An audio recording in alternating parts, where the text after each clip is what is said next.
Hello. I wanted to talk this time about. I talked another time about, I believe, in another video about, and in my book about that women need to be running the government. I also think women need to be running. That there need to be no men whatsoever in government. That I don't mean ban men that are in there now. I just mean that men that are in there can stay until they're, fired or quit or retire. But the only new people that can be allowed in government should be women because, as I've said before, men have more. Because I'm a man, we have more negative instincts from birth. Like it's not our fault. We've got them from birth. It's probably from the caveman days or whatever. But you know, a much greater desire than the average woman. There are exceptions, but much greater desire than the average woman for lust, for greed, for sex, for power, for control, for violence, for all kinds of things that are negative. And they make it much easier for us to be corrupted. So we should not be in government until we men evolve a lot more. Women are better suited to it. And part of that is in the military. I think women in the reserves, I think it can be men or women. Because men, in wartime, men have some of our instincts are good for war.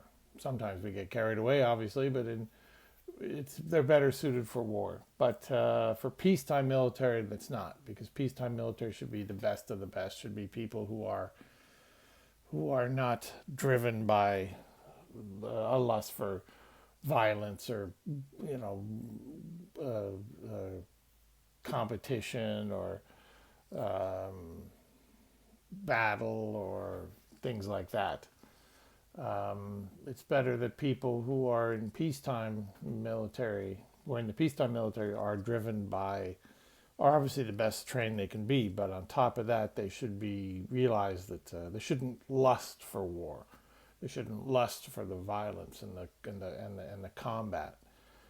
They should, if it happens, they will take it on and do a fabulous job. But they must realize that combat is a failure of the human condition.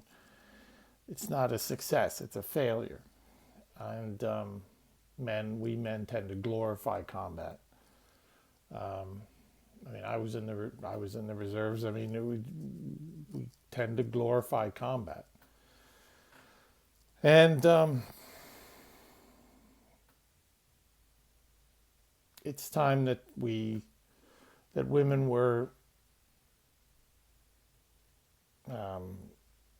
the ones who ran the only ones in the military, in the peacetime military, should be women. Men that are in it now can stay in until they retire, get the boot, or quit. But all new recruits should be, numbers permitting, should be women. And ideally, eventually, that only women will be in the peacetime military. The full-time peacetime, the reserves, it can be men or women, but the peacetime, full-time military should be the women only. This nonsense that women can't be good at any form of combat is absolutely ridiculous. Women can be just as good as soldiers as men. And the fact that they have less bloodlust, for lack of a better term, instinct, than we men do is good, especially for a peacetime army, the armed forces. So I would like to see only women eventually making up the peacetime armed forces. That's in my book, but that I'll put a link in the description to my book. But yeah, that's what's. I guess from now on I'll put links in the description to my book. But yeah, that's my thought for now. So thanks for listening and have a good day.